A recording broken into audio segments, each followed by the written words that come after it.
लाभ घ्यायचा आहे।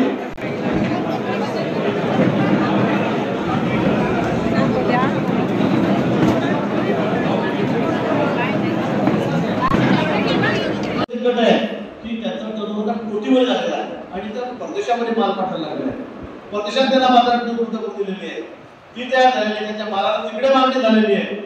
म्हणून मला वाटतं की महिलांना सुद्धा या ठिकाणी त्यांच्याकडे दुर्लक्ष मुली केलेलं नाही आणि म्हणून तरुण असतील, आबाल असतील, वृद्ध असतील, शेतकऱ्यांना कर्ज आहे, सिनियर सिटीजन त्यांना सगळे स्कीम आहे, महिलांसाठी राज्यामध्ये अर्ध्या भाड्याची स्कीम आहे, किती योजना सांग सगळ्यांचा मित्र अभ्यास करा। आपल्याला लोकांसमोर मांडायचं आहे, पण तुम्हाला हे सांगायचं उजळणी झाली पाहिजे, लोकांना सांगितलं पाहिजे। आता आपण योजना काढली जी आपल्या लाभार्थी आहे त्याच्या प्रत्येकाच्या घराबाहेर जायचं आपल्याला की तुम्हाला पगार मिळतोय, हा पगार आपण दुप्पट केला। आता पोलीस पाटलाचा पगार 6,000 वर किती केला आपण 15,000 केला। कोणाला वाटलं होतं का? कोणाला वाटलं होतं 6,000 गावाला कोकणाचा पगार दुप्पट केला आणि दुप्पट केला। पोलीस पाटलाचं म्हणणं होतं की आम्हाला 10,000 मिळाले पाहिजे, 8,000 मिळाले पाहिजे, 15,000 केला, 15,000 पगार केला। आमच्या आशा वर्कर आहेत त्यांच्या मागण्या बजेटचे आमचे शेजार आहेत त्यांना आपण काही दुप्पट वाढ दिलेली, दीडपट वाढ दिलेली आहे, सगळ्यांचे पगार आम्ही वाढवतो। कारण शेवटी 5,000 रुपये होतं काय? पोलीस पाटलाचं मानधन आहे, तो काही पगार नाही, पण तो आपल्या भगिनीच्या काम करतायत, मुंबईमध्ये काम करतायत, कर्मचारी आहेत, त्यांना सुद्धा 5,000 भागणार काय? म्हणून त्यांचा विचार आपण केला, आम्ही केला, माझं ते खातं आहे, आपण त्यांच्या पगारामध्ये दीडपट दुप्पट सगळ्यांच्या वाढ केलेली आहे आणि म्हणून सगळ्या घटकांचा विचार करणारं सरकार आहे, सगळ्या घटकांचा। शेतकऱ्यांना आपण 6,000 दिले, राज्य सरकारने 6,000 12,000 ठिकाणी दिले।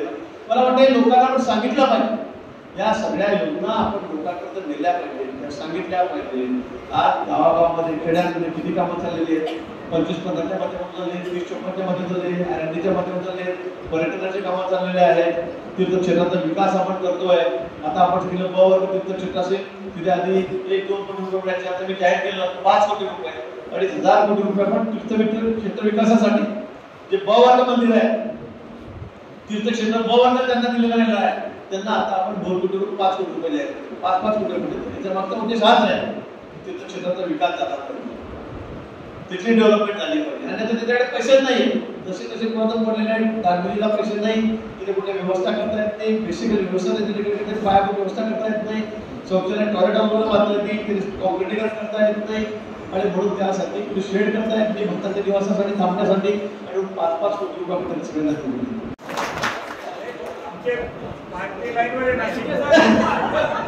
मी काय म्हणजे लक्षात घ्या, दोन्ही जागा जाहीर झाल्यानंतर मला उत्साह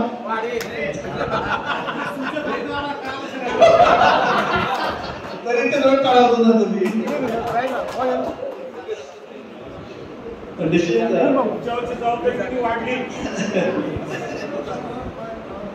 आपल्या समाजाच्या वतीने भारतीय जनता मला शुभेच्छा देतो। आपल्याला कल्पना आहे, गेल्या वेळी मी पालकमंत्री होतो, भारतीय यांना प्रवेश द्यायचा होता, ऑप्शन होता आपल्याला घरामध्ये कुणाला प्रवेश द्यायचा, विद्यमान आमदारांना द्यायचा का भारतीय यांना द्यायचा, आणि त्यामुळे आपण निर्णय घेतला की भारतीय यांना प्रवेश देऊ। त्यांना प्रवेशही दिला, त्यांना तिकीटही दिलं, त्यांना मंत्रीही केलं, ते केंद्रामध्ये केलं।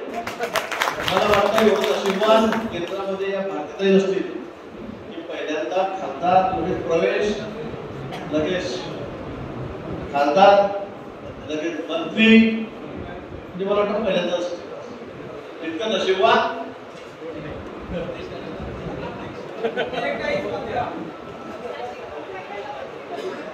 आणि नाशिकला पहिल्यांदा केंद्राला प्रतिनिधित्व आहे, म्हणजे आपल्यासाठी आनंदाची अभिमानाची बाब।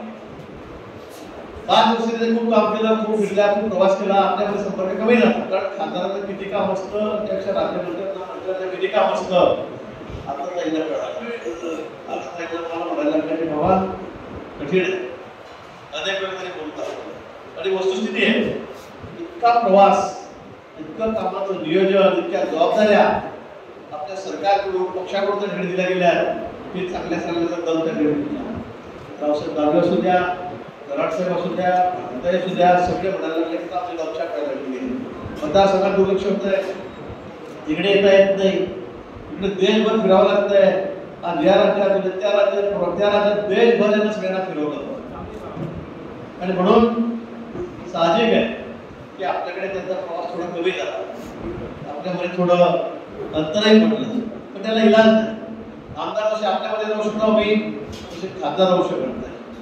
खासदारापेक्षा मंत्री जर झालो तर अजून मोठी जबाबदारी येते, पक्षाची मोठी येते. तिकडे अपेक्षा आहे मोदी साहेबांची अपेक्षा आहे की फिरलं पाहिजे, लोकांकडे गेलं पाहिजे, मंत्रीचा चेहरा सगळीकडे गेला पाहिजे देशभर. आणि देश तर आपल्याला माहिती आहे एवढा मोठा आहे, त्यामुळे काही कारणामुळे भारताचे आपल्या संपर्कात नसतीलही, पण आता पुन्हा दुसऱ्या त्यांना तिकीट मिळालं.